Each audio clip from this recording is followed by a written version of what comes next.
excuse me, because I've got some type of virus, so my thinking might be slow, but also I'm Bless gonna. you. So it's better Bless that we're we're not together because you. you would have caught. So Bless. I got you. I got you. Well, excuse me. cheers on the coffee tip. Yes. I'm getting myself Cheers. together now with the caffeine. Yeah.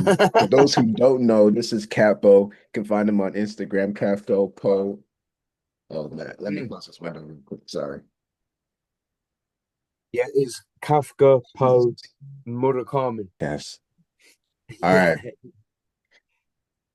If y'all don't know, this is Capo. He is somebody I really look up to in terms of his approach to art, somebody who's very intentional, very both measured and um expansive, if that makes sense. There's something about real rappers, real wordsmiths that I feel we don't truly appreciate in the art form of hip hop. So I just wanted to bring him on, chat a little bit about some of what I've been studying through my master's program, and then also how that intersects with what he is actually doing as a practitioner. So first and foremost, Capo, thank you for joining me. How you doing today, man? Very well, thank you. And I once again, I'd like to reiterate how appreciative I am of being, engaging in dialogue with you because whenever I've met you, it's been an inspiration. But recently, just having brief interactions either via text or via phone call, I just knew that it was, a meeting of minds that I really appreciate, and I'm just really happy to be part of this conversation. Man, well, I'm blessed to have you as part, man. And one of the things I've been trying to do recently is kind of create this course around what I call language ideology. And so I wanted to bring you on because as somebody who actually uses language, who uses words to create different landscapes, soundscapes, ideascapes of what can be and what is. I wanted to get some of your thoughts on the power of language in that way, and then maybe hopefully chop it up in different bits and maybe even put it out as a full interview, full conversation. But to kind of start off, I one of the things that I found in my research was how, and I think this is interesting in context of hip hop. A lot of what we call like the high languages. So, for example, during the Renaissance, the Latin language was used in academia, it was used in the church, it was used by the people who were quote unquote learned. But what happens usually over time is that for example, the Vulgate was the thing that was published by the Christian church. Vulgate is short for vulgar, which at that time meant common. So the common language usually has a way of this rising up, this almost you have the top down and you have the bottom up. Most of the time we think of language as this descriptive thing where people in their ivory towers tell us how to use words. But what I found is that a lot of what actually influences how we use language, like Cambridge added like skibbity and a bunch of Gen Z words into the dictionary yesterday. Why is that? Why are we more powerful than we think when it comes to how we use our words? And so I guess the question is, how do you use that in terms of your work with hip hop? How do you what is the potential of hip hop, I guess, to influence the ways in which we think, the dialects that we use? You see it all the time with the kids today. Like hip hop is a very influential, powerful thing. So I wanted you to maybe just to speak to that a little bit to start us off. Oh man, there's so many levels to that question. It's amazing, but it's just so inspiring to hear. Uh, like the ideas around what you were speaking of then just made me think about how the worst of me, if given the opportunity, would harness power. Like use my use my understanding or my further knowledge of language. Say, if I was from, if I was if I was a person who wanted to use my privilege within the patriarchy, etc., or my privilege of knowledge back in earlier centuries to further distance myself from people like the common person, but also just further distance myself from war, from peril, from poverty. Um, then I would embed myself around that kind of elitist use or that higher form of language like a Latin. And I think what you say is true, like the uprising or the bubbling up of common language phrases because they get utilized and used so often that it kind of subverts. I'm gonna try and be as clear as possible, but I'm thinking it through in my head at the same time. But in a way, it subverts the intentions of like that elitist form of language that was Mm. meant to be exclusive and understood by the few to then be disseminated and made easier to understand by the many in that vulgate kind of form. um, so you can retain that power and you can retain the mechanics of the rules, and when all of those mechanics are kind of ironed out or evened out, then you can start to disseminate the knowledge in a more broader, more commonly spoken use of language. But like you were saying, the common forms of language, which I would definitely put hip hop in, because hip hop is, by its nature, it's open source. It's I love that. immersive. It's inclusive. It's so it allows for anyone to use it. Implicitly allows for anybody to utilize hip hop as a language form and a communication source.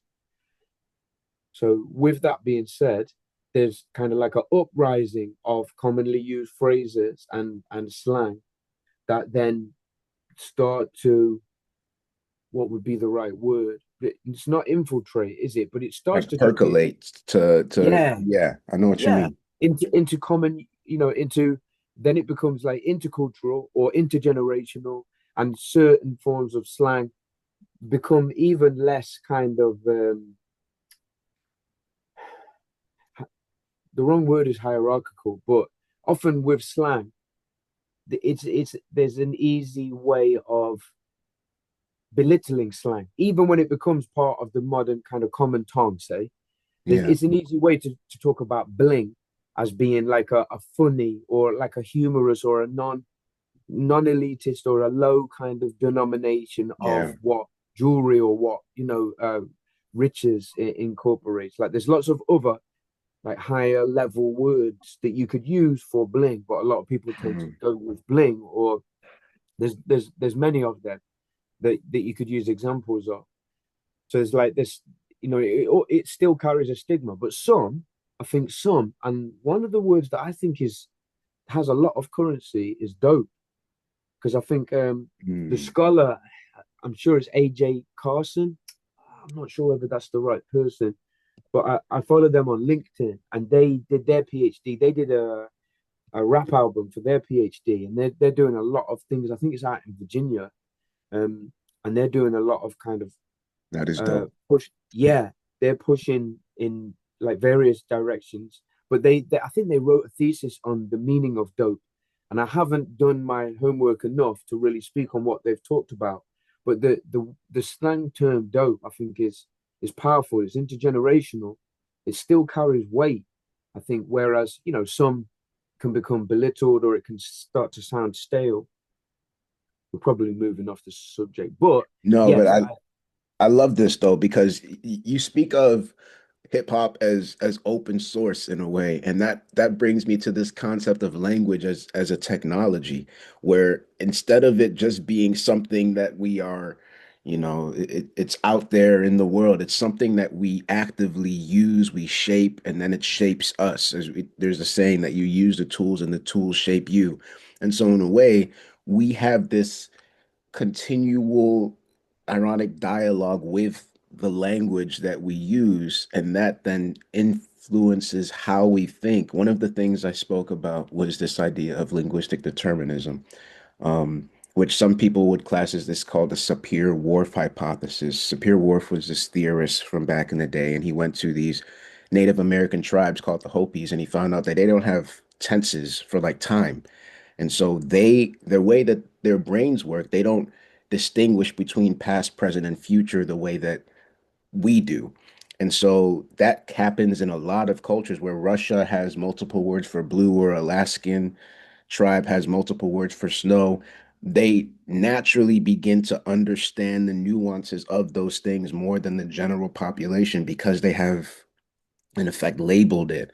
And so I wanted to know if there's any examples in your work where words shape the mood, shape the message. I know I was listening just yesterday to your tape Postmodernism, and just like the way that you're able to go through all of these deep ideas like on semiotics and on different tracks where you're able to just meander around these super dope ironically topics and able to still bring it into this I guess the next question I'll ask you, but before getting there, just how do you use your art to further this dialogue where we're able to, be both high-minded, because this is a high-minded practice, but at the same time accessible to where we're not trying to lord it over people. I wonder how you balance that. I struggle with that. I think, especially now in my career, at a point, because I feel like the majority of my career, I've gone through processes of demystification of things I find intriguing, or uh, you know, um, art forms that I find intriguing, or and recently, that has stuck with me through hip hop for 20 to 25 years, because it's so intricate and so dense and so nuanced and so subtle and so embracing and empathetic, Hmm. and so thoroughly, built in defense of kind of norms of education, norms of institution, societal norms. It's built in defense of all that. It's like got a force field around it. There's so many levels to hip hop culture that I've spent my life, demystifying it as an art form and paying homage to it in many ways. And so that means, in no uncertain terms, I've done my studying of the language use and the music and the etiquette of the culture, and I hope when I release something that's what I worry about in terms of where I'm going in my artistic career in particular, and my studies as a lecturer and then as an academic. There are over parts of my life. I At some point in my 30s, I started to demystify the authorial process a little bit more than the kind of the MC lyricist process. And so, I took on board new terminologies and new techniques that the author might use to try and demystify the differences between, a poem, a piece of creative writing, a piece of flash fiction, a novel, and a song. To differentiate those things is another part of my artistic demystification Can you speak to process. that a little bit more? I'd like to go a little deeper into that side of it, just the ridership side of it. Like, how do you, maybe some of the techniques you use, or some of the things that you've discovered that are differentiating these different forms of art? Oh man, like one of the main one of the main and most deceptively simple techniques that I feel is, I wrote my thesis on Nas and Kendrick Lamar, but throughout 50 years of rap music, one of the main kind of techniques that I felt is still, perhaps it's, yeah, I think it's still undermined or under, like, not drilled into enough or not incorporated enough. It's just this use of how authors can hide behind the words. Like, Hmm. it just, and I'm not, hide is the wrong word, but like we were talking about how language can be used as a tool. Um, in rap music, language is certainly a tool. When you listen to somebody like Nas, they are fully in control of their language as a tool. They have an objective understanding of the bigger picture of what words can do with or without them. That's how I feel. Yeah. But they also have that subjective or that kind of further distance understanding that it's them speaking, so they have to be a representative of their words. So I think Nas in particular, I think, but before Nas, perhaps Melly Mel or the writer of the message had an understanding that they could be a journalist of the occurrences that are going on around them without being the person doing those things. So I'm getting this convoluted, but I the kind of main know what you thing, I mean. It's think, the like difference that I noticed.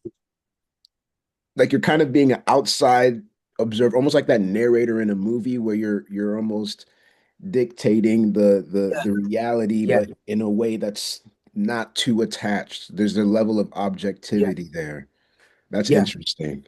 yeah. I think Nas does it best in songs like One Love, where he can be the Mhm. witness from the project window and see things happen, or speak in various kind of playful ways with his use of language, and the techniques that he utilizes. So you've got that link between Alice Walker played with the use of the epistle or the prison letter or the letter written by the Mm. author. So it would be dear whoever it is. I'm writing this letter on this date to let you know about this. And I know that Mary Shelley incorporated it in.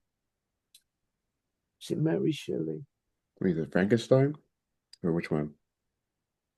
It's either, I think it's Dracula. So I think it's Bram Stoker. Okay. I think that was an early kind of Gothic form Oh of the yeah, I think epistle I'm getting my mixed in up. in literature, where it was a lot of it, or all of it, was based around letters to correspondence, and that built up the narrative in pieces and segments. Mm. But then, an author like Alice Walker incorporated that same technique in The Color Purple. And then Nas, who's spoke of The Color Purple several times throughout their discography, utilized it in One Love, and as a literary technique. So it's that understanding of self. I think it's that self-awareness within whatever craft or medium that you have, that you can be more than just taking self ownership and keeping it real, like the adage or the that kind of cliche in rap music. You got Yeah. to keep it. You have to speak from your core self all the time. Mm. I understand that, but there's also artists out there who are pushing those boundaries, like Kendrick Lamar when he takes on a feminist, a female viewpoint. Yeah. There's problems with that. Do you know what I mean? Yeah. There's immediate problems that come with that, but you're also pushing a boundary. You're also testing the Mm. perimeters of your art form by saying, you know what I'm going to do? I'm going to speak in a further nuanced cadence that doesn't ridicule or make me sound absurdly feminine, but I'm going to speak in a nuanced kind of Yeah. cadence that speaks to femininity, and I'm going to speak about some deep traumatic experiences from a woman's perspective. An artist like that is going to know they're going to get pushback from people about their attempts at that. But just simply in the attempt, that's like a political gesture in itself. Like that's a groundbreaking attempt, Yes.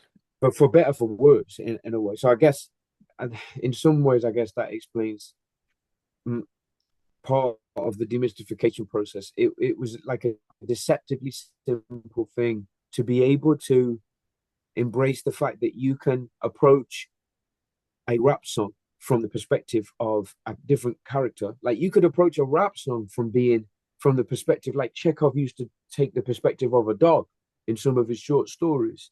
Mm. Anton Chekhov would talk about the perspective of seeing through the eyes of a dog and the thought processes that incorporate that. A rapper can do that too.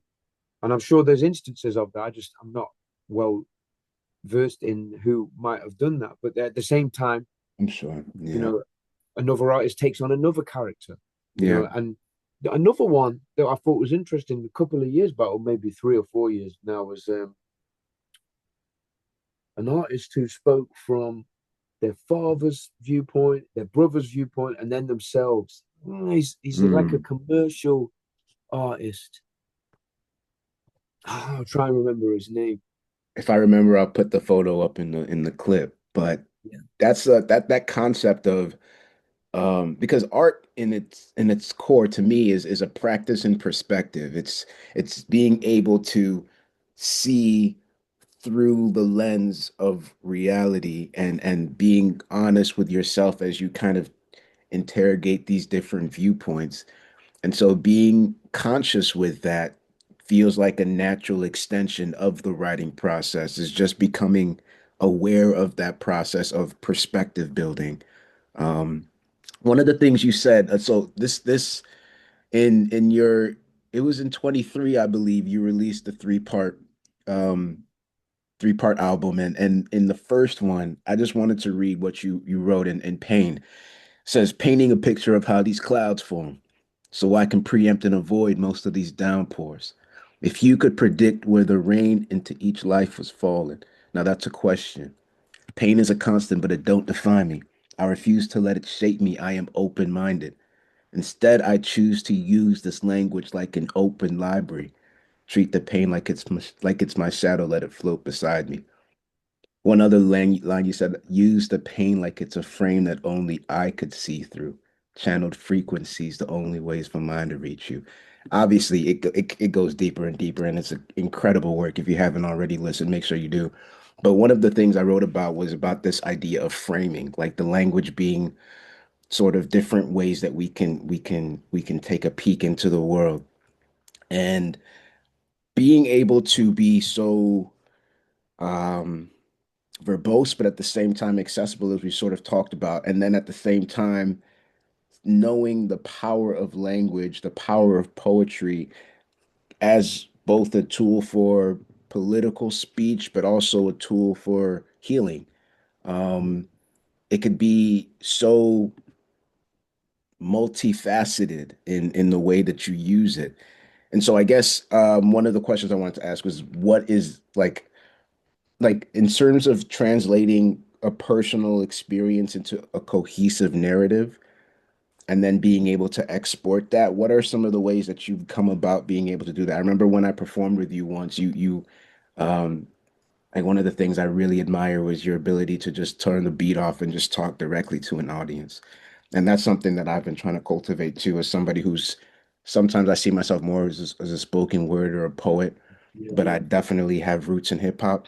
That ability to just connect directly, to channel directly, and to have somebody to try and see through that frame of the lyrics and the verbiage that you offer is a very powerful thing. I just wonder if you could maybe speak to that practice a little bit, how you see that. I guess specifically, because I'm going all over the place. I guess specifically, what is something that allows you to remain, I guess, focused in that sense to where you're able to take all of these disparate ideas, different experiences, and then create it into something that makes sense? I would say just thinking about that interaction that we had together, because we've got that personal experience of performing to the same crowd on that same evening and utilizing a cappella spaces. I think my understanding, I come from a, what would it be, like almost like an elder's perspective. I don't feel like it, but I guess I am an elder. I'm almost 46, so I come from a perspective of years and years of what you might deem as a form of maturation or a form of slow development. Just having the privilege to to keep going and to keep living and to keep writing and learning. So I've had that a long journey in that way. And with that being said, I think a really important element of what I learned with poetry in the last 10 to 15 years is the space on the page. You open a book and you don't just see the prose or the stanzas written. You actually your eyes in they take in, they absorb a lot of the space on the page. And so I guess I attribute a cappella in rap form as being the space on the page. So you can present something to perhaps a more profound level um, when it's in silence. It gives it more profundity. It gives the words more gravitas, perhaps at times. Whereas there's other times when you present over drums and you're really paying adherence. You're really paying homage to the art form itself. You're showing your technical ability. You're showing your the style and the technique that you can use in your flows and your rhyme patterns. For hip hop, there's nothing greater than that.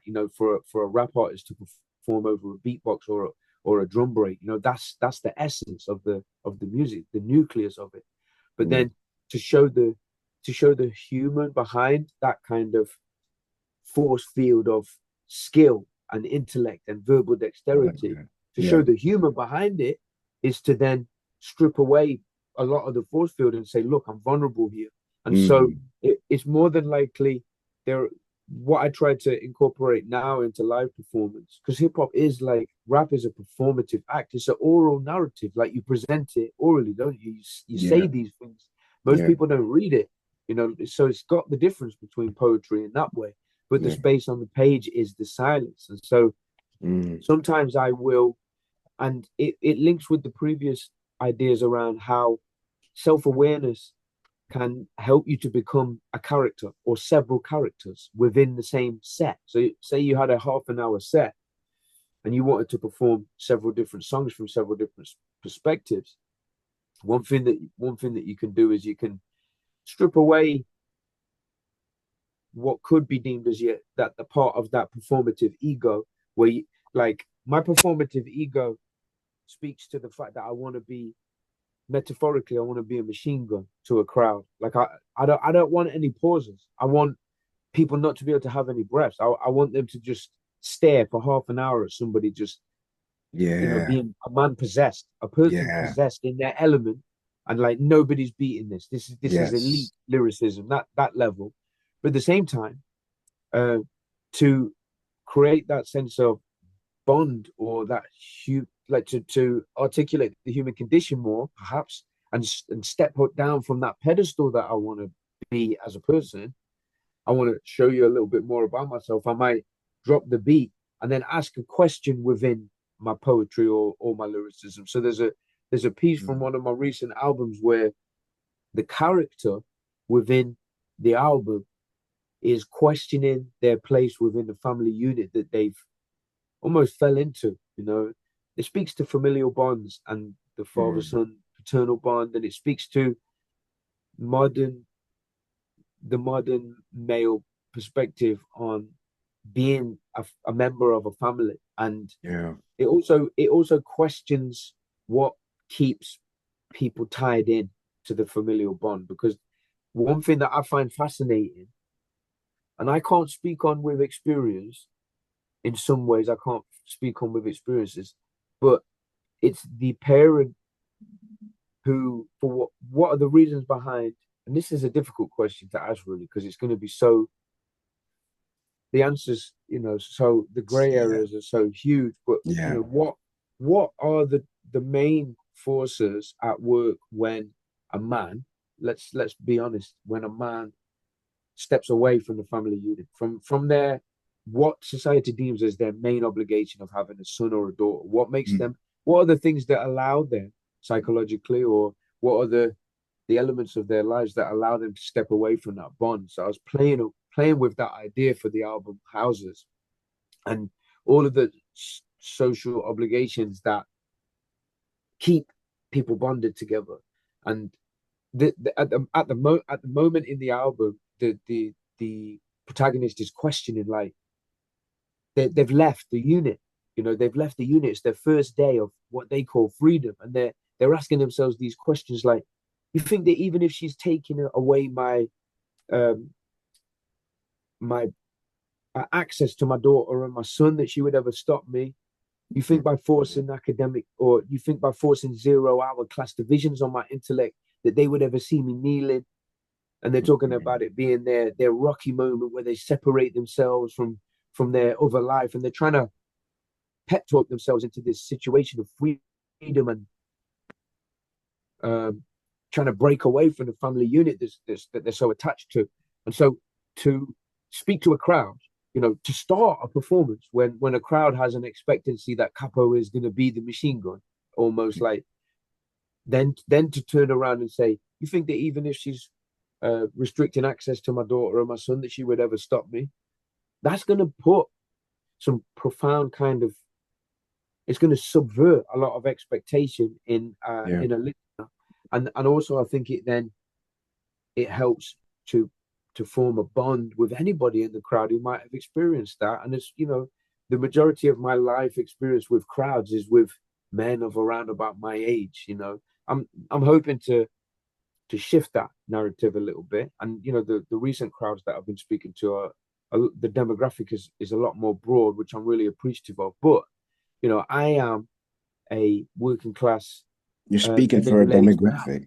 Yeah, Yeah. I'm speaking for a demographic. Yeah. So when I switch from the machine gun to the vulnerable male, or the Mm, male attempting to break familial bonds, that's kind of a profound thing, that you can almost sense that some, after a show, will come and speak to me and say, yeah, I've experienced that, and to me, you know, putting a conclusion to all of what I just said is, art of any medium for me is seeking a sentence, or seeking an image, or a gesture, a movement, uh, just a line, or a scene in a film that speaks to me and tells me that somebody else has been through that, somebody else has experienced that thought. So perspective I feel building, better. bonding. Yeah. Yeah, yeah, I feel better for that. It's like, okay, that's their perspective on a feeling that I felt before. And so, therefore, a problem shared is a problem halved. Let me move forward now.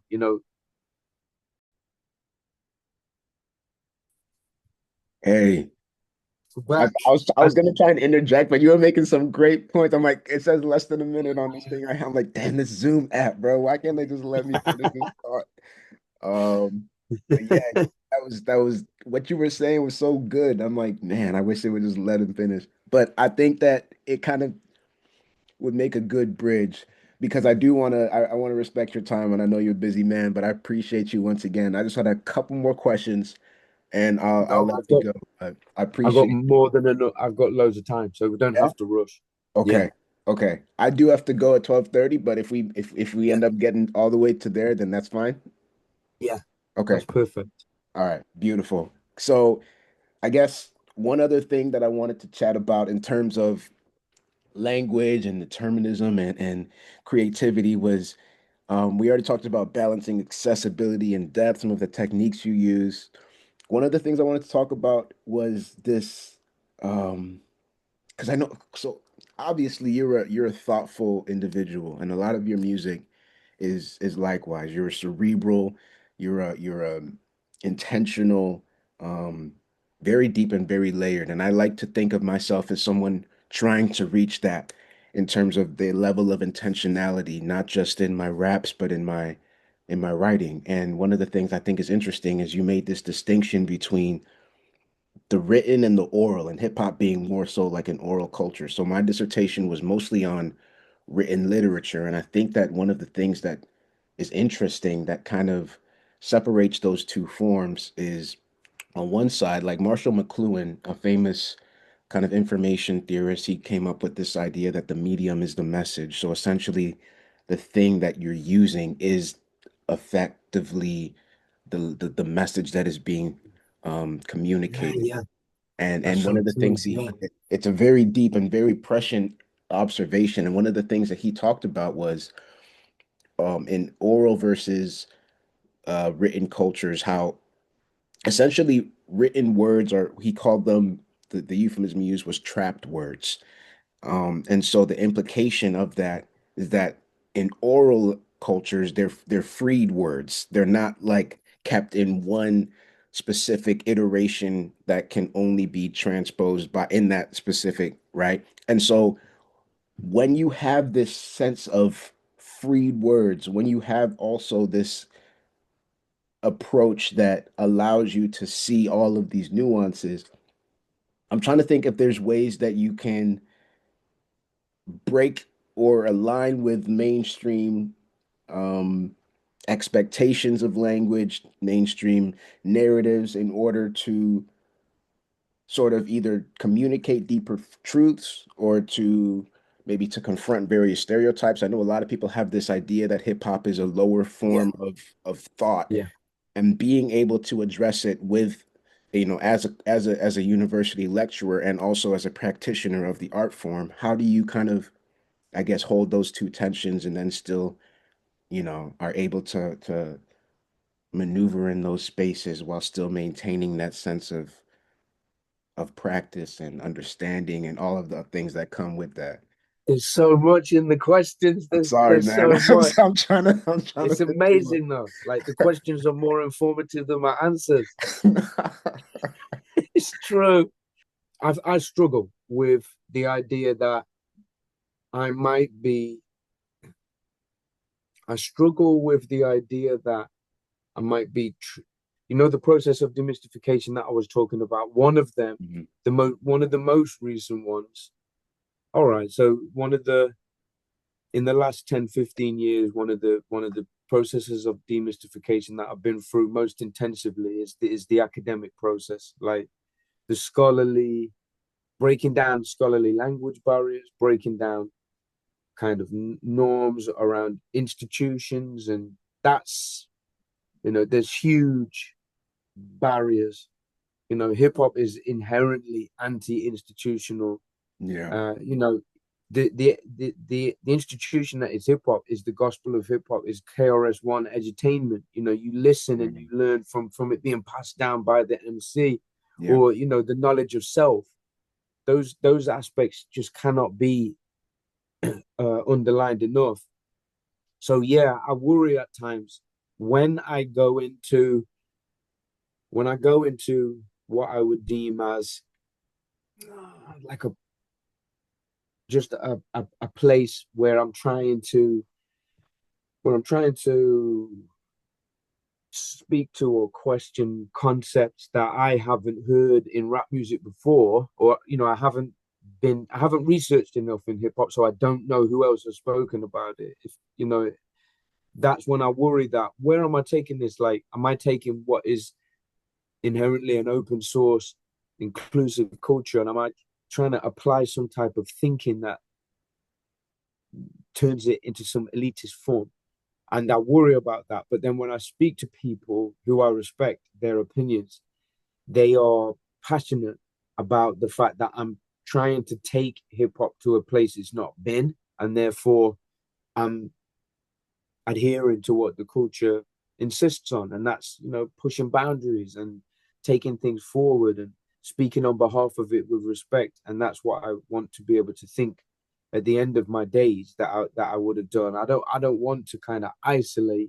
I don't want to take a culture, put it in a vase, isolate it, and then you know put a term on it, one term fits all kind of umbrella term on it, and leave it at that. I don't want to do that. I want to keep it alive and fresh. And so that's the one, for whatever reason, subconsciously or whatever, for whatever reason, I've just started to read deeply into concepts and other things. And when I do read, I think about, oh wow, that applies to that rap artist, or that applies to the way that that Mhm. sample was utilized. And so then I incorporate it into my music. An example of that is in the album that I'm about to release, which is called Ito. And one of the tracks, I think it's track 5 or 6, it's called Green. And it's predominantly named after an author called Graham Greene, who I've read in the last 10 years. And just their writing style and some of the topics or the themes that they went into was really inspiring, because it spoke to me deeply on a human level. So, and it also kind of informed me of my trajectory post academia. I think what are the places in the human condition, or my understanding of the world, that I need to demystify still. And so that's part of it. But in Green, one of the things that it I utilize a sample. Hip hop is all about sampling, remix culture, all of those things. But for the beginning of Green, in this silence, we were talking about silence. So within the space of the page, so to speak, on the album, there's a sample utilized by, it's taken from a program called Atlanta, which starred Donald Glover, who Oh yeah, in great himself, show. he is a rap artist, but Mm. also like a really gifted writer and an actor. And there was an episode in Atlanta where he played this just bizarre character, which was kind of quasi Michael Jackson, based on Michael Jackson. Like he put all these prosthetics on his face, and he just kind of spoke in this really bizarre, haunting uh, way that he spoke, and it just really spoke to me. It felt nuanced, and it felt like it had depth beyond stereotype of rap music, hip hop culture. It just went further, and I really respect when somebody goes further in that way. So that spoke to me. And yeah, when it came to putting the final flourishes on green to kind of give it further context or meaning, what we did is we took this sample from Teddy Perkins, who is the character that Donald Glover plays within this film, within the layer of the metaphysical elements of the program itself. Teddy Perkins has a conversation with one of the characters about rap music, and they say, "Oh, what type of music do you like?" And the guy says, I like rap music. I listen to a lot of rap music, but other genres as well." And Teddy Perkins kind of has this kind of wry smile, and he's like, "Rap, yeah, yeah." I never thought it quite grew out of its adolescence. And there's the stereotype, that Mhm. many people still associate rap with rap hands and Yeah. just the big that belittling sensibility to it. But Yeah. that really comes from a place of ignorance, because rap music is like an elite Elite. avant-garde movement now. Elite, Like man. this shit is going Bro. crazy. Like the The top, levels. yeah. I love Yeah, to that's when what I people mean. The talk higher about this. echelon is Yes. is is like being in an exhibit, going around an exhibit and looking at these pieces. Yes. This is high concept art. Yeah. And that's what I'm trying to. I'm still playing catch up. I always will, but that's what I'm doing. I'm trying to play catch up with these great avant-garde trailblazers who are they're really putting feeling in front of Yeah. um you know the words they're using. They're incorporating the way that they're doing things, the way that they're articulating feeling in the music is incredible, and that's what I want to Yeah. do. So In you many know ways, that's the culture of like the the the indigenous culture, the classist, the bottom rung of the like there's this need to and you talked about remixing and sampling and that sort of culture. I think it also kind of it drips down to this concept of we we're using our experiences, our lives, and then we're remixing it in a way that becomes somewhat packageable, somewhat consumable, somewhat approachable to people who would never come close to this reality otherwise. And so there's something there about like, when you talk about almost being in a museum, there is an element of that that can sometimes even be dehumanizing, where you feel like your yeah, life yeah. becomes a show. But if Mhm. you are able to divide that side from the true person of who you are, and part of that is what you're talking about and making yourself approachable and becoming vulnerable in that sense, but still maintaining that level of authority and being able to speak truth to power as hip hop is traditionally done. There is there's just a lot of power in that. I think of like the bards of Ireland or the griots of West Africa, and I see the MC in as an extension or a continuation in that long line of being able to speak to the moment in a way that is serious, and you maintain some level of and because there was a quote, I can't remember who said it, but talked about how people who say rap is rubbish because, a lot of it is rubbish, haven't engaged with art or film or anything else. 90% of any domain is rubbish. It's that Yeah, yeah, classic, the practitioners who became masters, even a lot of their works would be classed as rubbish by them. It's after all the trial and error and after the curation and after the observation, and you have to lead with respect, because as somebody who I go into open mics and I'll tell somebody I'm a rapper or I'll tell somebody I'm a poet. And the reactions I get are completely different. And I think it's yeah, just yeah, hilarious because both of yeah. those things are the same thing to me. What's I would push back on that question, because so their reaction is to what you have termed yourself, but what Mm, is it that triggers you to either call yourself a spoken word artist or a rap artist? Is it the type of person you're speaking to? mm, Do you have like a subconscious or an implicit understanding of this person's going to understand what I mean, or should I kind of go with the more, what would it be like acceptable in this country in particular? It's way yeah, more acceptable to call yourself a poet or a spoken word artist and give yourself that status. In America as yeah, well, I would have thought, if you yeah, call yourself a poet, it's a yeah, different, you're putting yourself in a different place than if you call yourself a rapper. You really are Mm. locating yourself as a rapper And or I an think MC. that's a great question because that is what I'm doing. Like you subconsciously almost self-censor. And that's why I Yeah, like when people like, for example, classic album, Dark Twisted Fantasy, you have somebody combining like these bass elements of lust and desire and combining it with this yeah, high classic, yeah, classical art music and with yeah. orchestras and ballerinas and Hmm. combining it in a way that ruins people's predispositions to what this is supposed to be.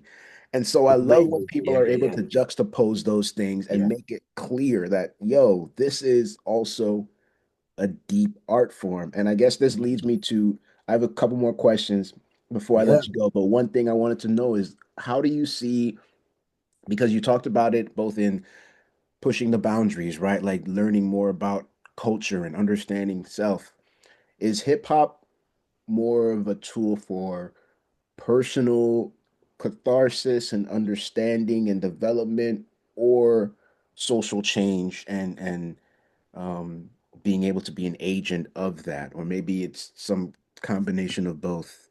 Can you speak maybe to that, the personal side versus the collective side? I think obligation wise, I think, and from a scholarly perspective, a lot of the arguments are around protecting hip hop. In hip hop studies, it's about protecting hip hop because of its social activist elements. Mm, But for me, as a practitioner, um, who kind of I would say that half of my life was blissfully ignorant and just listening to the music for it, for the beauty of the lyricism and for the imagery and for the impact, like the mixing of the brutal primal elements with the high mm, concept and the high arts, that type of stuff. Just being part of that of this generation is a blessing in itself. mm, I'd say it's a mix, it's a balance between both because I also understand, for me personally, it's about drilling down into some part of my subconscious, or it's about drilling down into an experience that I can only really articulate now through rap lyricism, but that's deeply personal. And then hopefully, because it's deeply personal, it becomes universal because many people want to say it, but they can't. You know, you mentioned Kanye. I think that he's done that many times in his life. He's he spoke to that vulgate level, but yeah. also the perspectives he takes is high concept. That's high art. Um, so yeah, I think it's a mixture of both. But I also now more than ever, I understand that everything I do, every gesture I make, every time I walk out and I say or I do something is a political gesture. When I now engage with rap music, I know that it's a political gesture. I know that I might have some form of status or a pedestal to speak on that may aid someone in a way to help them engage with the world in a more positive way. So yeah, that's affected my music, but I'm glad of that positioning. And I think the best person, the most influential person in my life, on a scholarly and on a conceptual basis at the moment, is Bell Hooks. Just reading her work and understanding that the way that she articulates ongoing issues in the world, or she articulated ongoing issues in the world. She was like a critical assassin as well. Like she could take somebody out like a sniper with criticality. Like nobody can touch her in that way. But the way that she can also bridge the gap, and she understood that there's a gap to bridge in relation to, like we were talking about at the beginning, that speaking on behalf of a more a person on the ground, speaking to them as well as being able to speak on a scholarly level to somebody in an ivory tower and deal on both of those levels. I think that's an obligation now that is going to become more and more important, and that's where I see myself in a position to be able to deliver now, maybe more information through rap as a medium, but like high concept information to people who haven't been given access to it. Like I spent 10 years getting that access to understanding these concepts and these thoughts and these ideologies and having new perspectives. If I can then introduce them in my music that's palatable, then I can then help perhaps another artist. But at the same time, I've been reading Lauren Berlant's Cruel Optimism, and she's really spoken to me recently about the cynicism and the skepticism of the scholar and how they seem to just use negation as like how they seem to push back against hope and music as being a utopian form of transcendence. It Who is is that scholar? hope. Lauren who? Her name was Lauren Berlant, and she speaks about.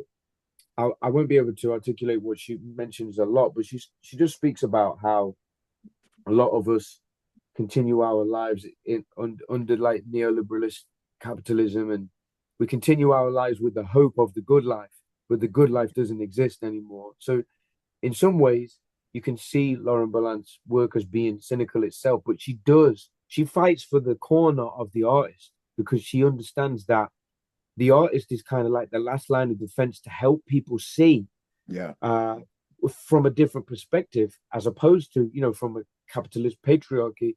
So the artist, a sculpture, it is inherently weird, but I want to be weird. I don't want to be just following societal Mm, norms. And that's the same with rap music. I don't want to yeah. follow tropes of rap music that have been done well before. I want to move it forward. I want to take a nuance and move it forward. I want to mention something that pushes the narrative forward. In fact, to be But then, weird, yeah, it comes from the etymology of the word means to be able to define your own reality. It came from this Old English term that means to create amazing. your. So Amazing. it's That's it. to be weird is the I. That's the goal, actually.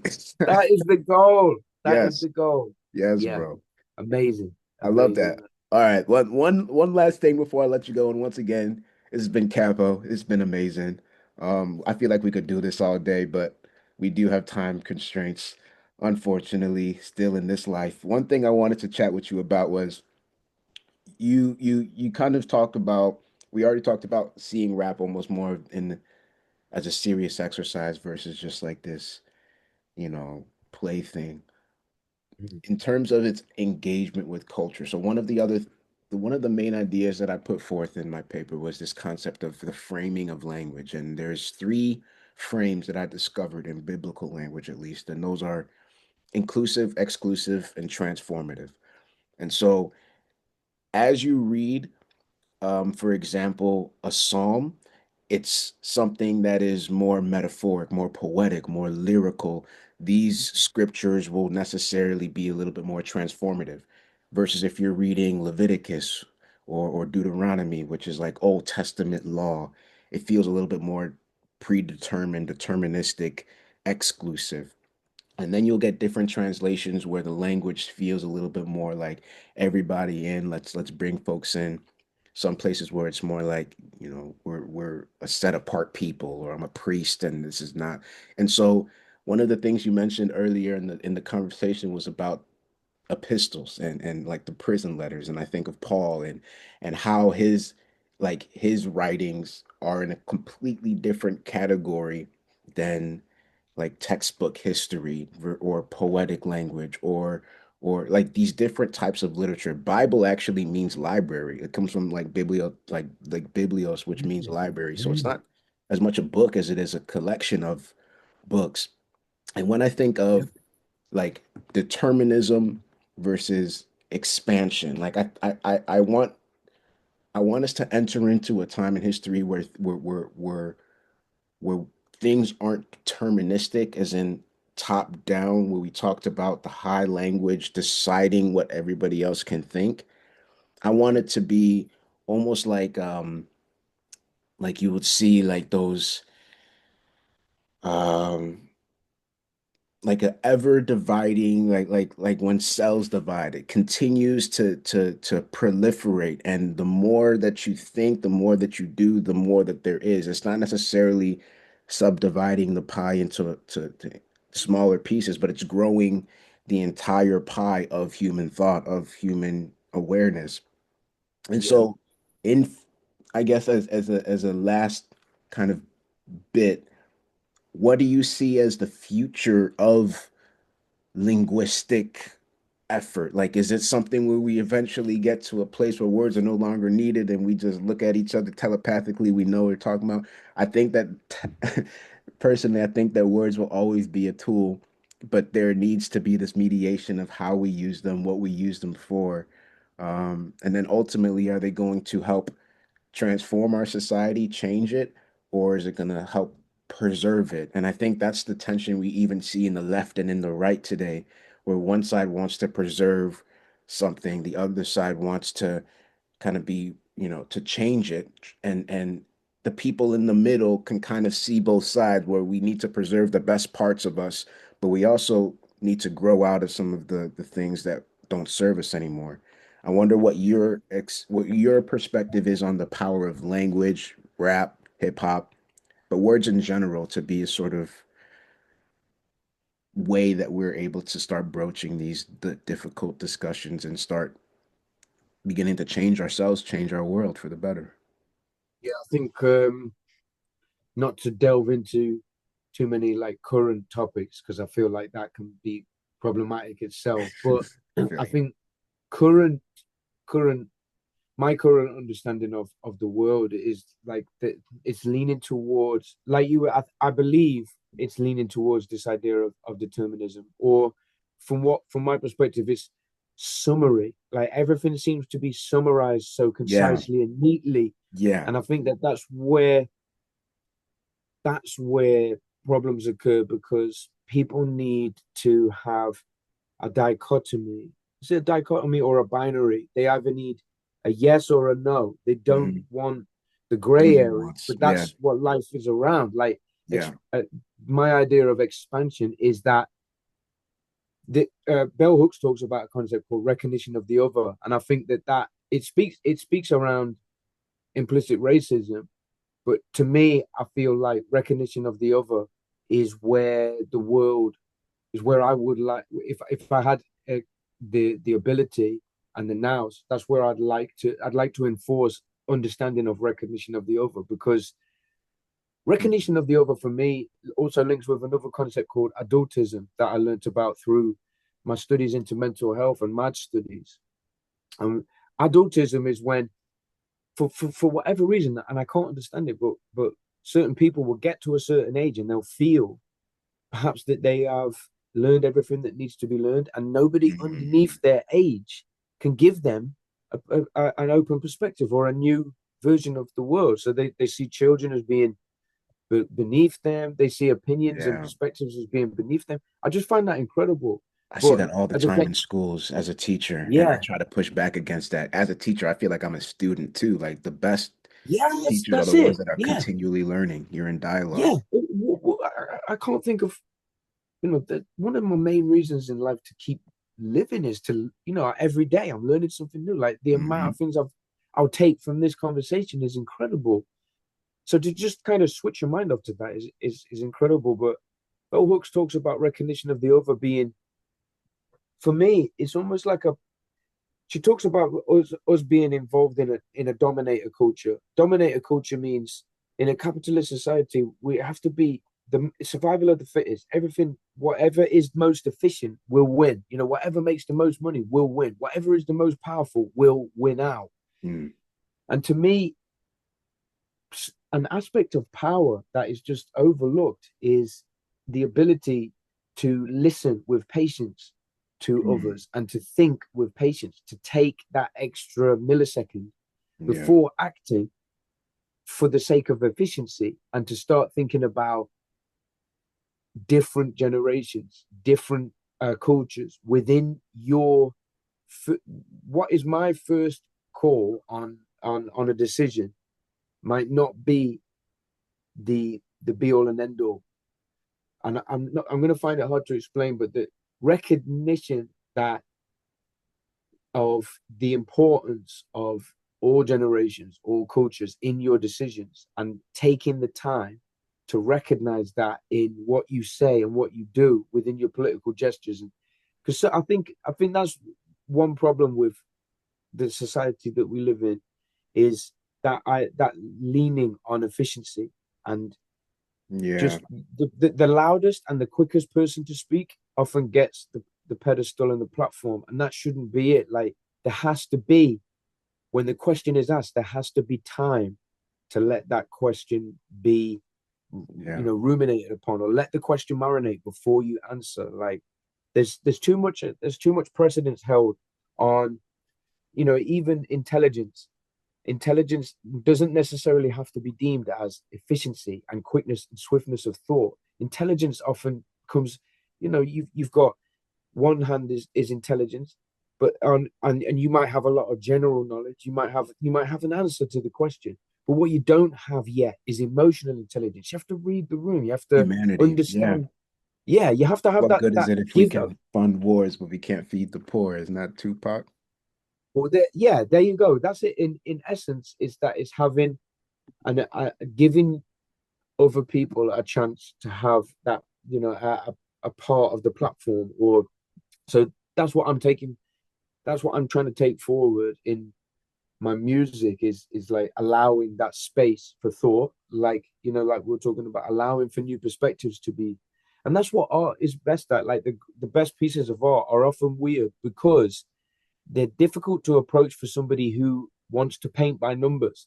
Yeah, You're not that's given it. the numbers. Yeah. And so That's it. so now you're looking at a piece and it's like, well, what do you expect me to do with this? And you've got to do the legwork. You've got to put the work Yeah, in to get something out of it, yeah. you know? And that's why I think it's so important to even in this day and age of we want instant answers, and in a lot of cases, these LLMs and systems of AI can give them to us. But Yeah, they there's a can. lack of time and intention. There's a lack of like it's really Yeah, just vector mathematics and probabilities. It's giving you yeah, the most likely answer. yeah, So there's yeah, no true, end of the bell curve, real insight that would change yeah, something for you. You're just getting a agglomeration of what is being commonly said about this particular yeah, thing, and it can make it sound good. And so if we don't take those times for, as you said, to sit in silence and really meditate, work on ourselves, to read alternate yeah. perspectives, to That's get it. our minds Yeah, in yeah, a yeah, place where it's not just our own sight. And then one of the things I love about just this like this it's this constant recalibration is what I see, intentional engagement with art as, because you yeah, get a lay of the land, and then you get a bit of this person's extraction from that, and then you look at that, and it should give you some nuanced understanding of how this person sees the world. And then when you look up at the lay of the land again, you should see new colors, you should see new shapes, you should see all of these things that allow you now to have a more informed experience of your walk in that world. You're not just yeah, stuck in the map, but you're not either stuck in your perception of the world. You're continually, it's this, and yeah, that's what it's called, this hermeneutic circle, where you continually have this feedback loop of improved understanding, improved awareness, and hopefully that's what leads us to a deeper, more engaged, more collective experience where people can begin to understand each other. But unfortunately, yeah. it's past 12:30. I have another meeting right now, but this has been so good, and I appreciate your time, Capo. Is there anything else you would like to say as a last word for the people? Oh yeah, one thing, probably off record because it's kind of like I wanted Okay, to I'll ask I'll you. stop the Yeah, recording now, yeah. but thank you once again, my brother. Thank you, Big thank love you. to you. Yes, sir.